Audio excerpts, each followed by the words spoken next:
Are you a podcaster? Maybe you've got that big idea and you're looking for a network to join. The multi-award-winning Ozcast Network can get your content to eyes and ears all over the world. Join now for the first month free, and you could be featuring this sound at the beginning of your podcast. Ozcast. Simply head to ozcastnetwork.com for details. Ozcast. Okay, Rachel, are you ready to go? Yes. What are we doing? I don't know. I thought you knew. Phil, aren't you supposed to be running the show? Which guest have we got? Don't make me the boss of stuff. You're the boss of stuff. Let's wing it. And go. Hi, welcome to the This Is My Voice podcast. The podcast where we discuss all things voice performance and talk to some of the industry's best and brightest talent. We're your hosts, Rachel Sallis. And Eddie Bye. Hello. And welcome to the This Is My Voice podcast, the podcast where we discuss all things voice performance and talk to some of the industry's best and brightest talent. And I'm talking about the best in the world. So you've come to the right place. But before we even talk to any of these absolute legends of the industry, you need to be introduced to a couple of local legends. My name is Eddie Bye. And I'm Rachel Sallis. And we are your local legends. It's very high praise from you, Eddie. I really appreciate that. I think we are. And I think our audience will appreciate that. Now, Rachel, what are we doing? Can you explain what's going on here? Yes. So This Is My Voice is a podcast where we interview all these voiceover acting legends, whether it's been in film, television, animation, or video games, all that kind of stuff. We get to know them more as people and get to know some of their hot tips, all these industry secrets. We ask all these interesting questions which aren't on a normal interview. We come at it from a unique point of view, don't we? Where, in case you can't tell, I have a radio voice, right? And you don't, because we're different, right? And I think that's what's beautiful about this podcast is you are the ultimate fangirl. You know everything about every artist we talk to. And getting my geek on. You get your geek on, and I sort of dive deep into the nitty-gritty of how do they do it take after an 8-hour session and stuff like that. So we both offer a unique perspective, which I think is really special and something that we haven't heard before, don't you think? Absolutely. We've picked some of our guests to really complement some of our skills. For shits and gigs, my party trick is to do funny voices. Do one. I'm a chipmunk on hello. Do you know what? For a fangirl who's a bit of a geek, that actually sounds all right. Oh, shucks. I think I'll keep you around for my own ego, Eddie. You flattered me too much. With sound engineering, that's more your forte. Well, I hope everyone else appreciates, me drilling down into the finite things of editing voice and that sort of stuff, because, obviously there's a lot of that goes on, isn't there? Yeah, there's so much that goes on behind the scenes to create a voice performance, to make it spectacular. It's really interesting seeing people in the trenches go through their process and discuss these things or what inspired them to create all these crazy voices. Now, a bigger question, Eddie, is who the hell are you? Well, my name's Eddie Bye, a local South Australian, but I've worked all over Australia from Perth to Sydney in radio as a sound engineer. I'm a really lucky person where when I grew up, I knew early on what I wanted to be, and I wanted to be in radio. I can remember as a kid, like at 4 or 5 years of age, Mum bought me a CD player and I had my speakers and I would play the song and then back announce it and do the weather and all that sort of stuff. And I loved that sort of stuff. And I just gave me a real energy and a real vibe and I loved it. And as the time progressed, I did a whole lot of work at a community radio station. While I was at school, I was doing a breakfast show on community radio. Get up at 5 o'clock in the morning, do that, then go to school. I just absolutely loved it. And so then from there on in, I started volunteering at one of the radio stations here in Adelaide and basically just never left. And they eventually gave me a job. From there, I moved to Western Australia, to a town called Geraldton, which is about 5 hours north of Perth, and had a population of about 20,000 people, so a pretty small town. And I was 18 at the time. I took on the role of commercial producer, or the production person, and did the drive shift as well. And I think what happened in that sort of space was I quickly realised that becoming an announcer was interesting, but you sort of lived and died by the ratings, and if you didn't rate, then you could get given the arse, basically. And I really loved doing the production, like being behind the scenes and, editing voices and recording and EQ and compression and mixing music and all that sort of stuff. I really enjoyed that because it was kind of like real hands-on with all the knobs and dials, and it was kind of fun, right? And you could play and experiment and be really creative. So I really enjoyed that. And then I moved to Perth, and I worked at Perth for about 5 years. Sort of my first metro gig, as I suppose you call it. But I worked there as the imaging producer, so I made all the promos for a station in Perth. And I was already at this point, in case you can't tell, sort of playing with my voice and announcing and stuff like that. At that point, we would have a session once a week from the voice that we used for all the promos. Sometimes towards the end of the week, stuff had changed and need to be re-voiced again, but we only had this contract with this guy for once a week. He would do,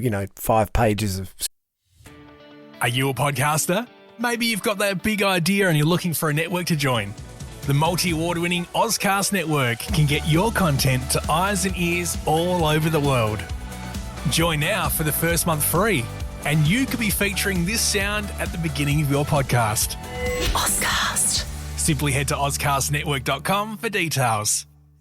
Scripts. So I ended up doing some of them, because we sort of ran out of time. Like, we just had no one else to do it. And it was like sometimes like 10 o'clock at night on a Wednesday, and I'm sitting there going, well, I need to get this promo on air. So I did it. That's where I really sort of fell in love with my own voice and thought I could probably do something with this. And from there, I moved back to Adelaide, to another metro station here, and I worked there for about 6 or 7 years. And through that time, I did more and more and more voices. In fact, I sort of was their second tier voice for all the promos and sweepers and stuff like that. And then I moved to Sydney. And in Sydney, I worked on a national breakfast show there, and I became a character in that breakfast show, which was really fun. So it was called Eddie's Plays of the Day. So what I would do is collate all the funny stuff that the breakfast show had said during the show, and I would stitch all of their funny stuff together with my kind of voice narrating it all. And it was just so much fun. And it was around about that time that I got an agent and started doing voices professionally. And I never thought of myself as a character voice, so you guys will get to know me. I'm deeply in love with my own voice, which is, pretty standard for voiceover artists, but I'm not very good at characters and stuff like that. So I think I was in Sydney for about 5 or 6 years. We came back home working in another metro station here. But instead of making promos, I started making commercials. So that was interesting because I've gone from doing one style for a radio station over and over again to ads are all different styles. They can be like a promo, or they can be really natural and soft, or they can have characters and you've got to build soundscapes and all that sort of stuff. So I love what I do, and I still do that to this day. And also the professional voice work all day, every day. And it wasn't long after I got back that I joined up with Sean Craig Murphy from the Australian Radio School, because there was an opportunity to take over the voiceover workshop from one of the legends in the industry, and I felt quite honoured to do that and have been doing that for over 15 years, I think now, so a very, very long time. What I sort of found with that was I really love voice. And I love voice artists. I love how they work. I love how they operate. I love that they're actually human beings and they're not, robots that can do it over and over again. You've got to treat them the appropriate way. Otherwise, you don't get the good performance. And I really love translating that to the students that I work with the Australian Radio School. I say to them, I treat them like I treat the professionals, but I'm very nice to the professionals as well. Yeah, I love watching young up-and-coming talent learn, develop, and grow. And sort of that's the story that got me to this point. Now, Rach, that was very long and boring from me. Why don't you tell everybody about yourself and how you got here today? Well, I've always been fascinated with voiceover performance. I'm a massive geek, so I've always had a fascination for films. I used to be a reviewer. I've had such a weird work history where I've done reviews for entertainment sites, and I've got a background in marketing, and I've got a background in radio producing and being an actor. I went to acting school as well and did the Australian Radio School, where I wanted to be a Channel V presenter of all things. I've always been fascinated by voiceover performances. I love the behind the scenes of producing. I had a job as an all-rounder in Sydney, and I got to do a few ads and behind the scenes work, and I wanted to have a crack at doing voice performing myself. So I ended up doing this Christmas elf with my chipmunk voice going, Santa is saying you must be very, very good this Christmas. And just being a complete weirdo. I've always, one of my best friends and I do a TV show called Trailer Blazers, which interviewed a lot of actors or behind the scenes folk, including voiceover actors. And I got to interview Max and Goofy from a Goofy movie. So Bill Farmer and Jason Marsden. And I was hooked. We had the best interview and we just did stupid voices half the time. Well, for them, they did amazing voices. I did stupid voices. So we had an absolute blast. And I'm like, I'd love to pick this up and create an outlet where we can just ask all these crazy questions. I can find out all the fun things I've always wanted to know about the voiceover industry and also pick up some tips for myself. It's just so much fun. And when you get to do it yourself as well, you feel a bit of a kid in a candy store. Now, I'm not a professional voiceover actor by all means, and having the producer background, I do get a little bit of stage fright. I want to build up my confidence as a voice performer, and I'm working with you, Ed, that knows your shit. What could possibly go wrong? Yeah. No, and I think, look, that's the beauty of what we do. Like, I think you are raw, honest, and deeply interested in what's going on. Something I always say to my artists, there's a couple of things I say. Number one, you are you, and you celebrate you and your voice and what you bring. And that's what you do in the episodes that we've recorded so far, and they're outstanding. And the other thing is, voiceovers is really hard. I teach them, as I said, teaching them for a very long time. You need to probably read 10,000 scripts before you could actually sort of feel confident behind the mic. Even over the last few months when we've been recording, I've seen you get more and more confident behind the mic. And you started off all right. And I love working with you. And I think due to our different angles of attack and our different personalities, I think this is a really interesting podcast because it's not the standard sort of question answer type thing. So it's really nice.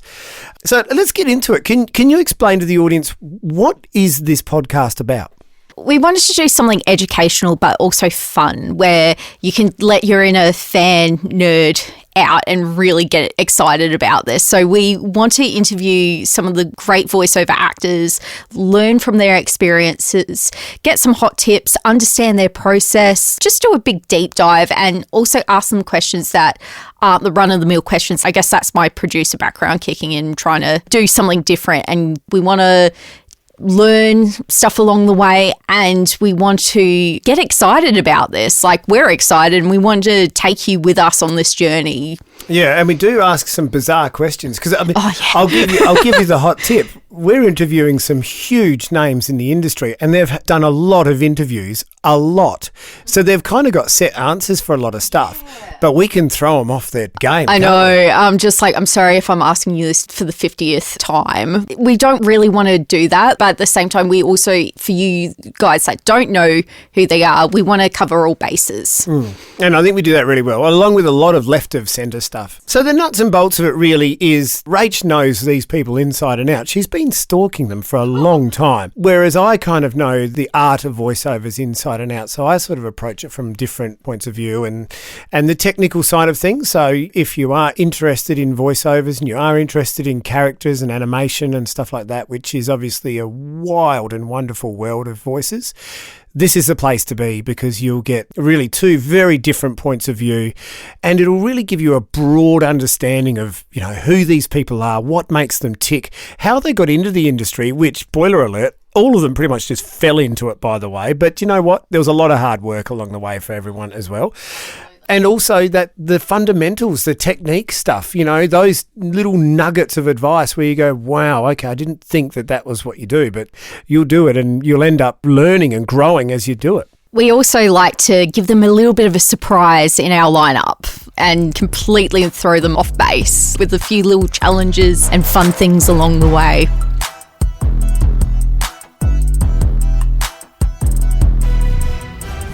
Thank you for listening to This Is My Voice, the podcast about all things voice performance with the world's best voice artists.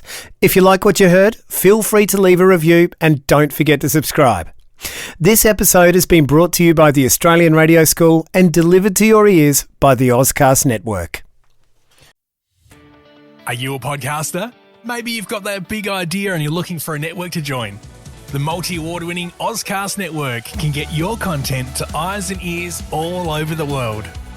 Join now for the first month free, and you could be featuring this sound at the beginning of your podcast. Ozcast. Simply head to ozcastnetwork.com for details.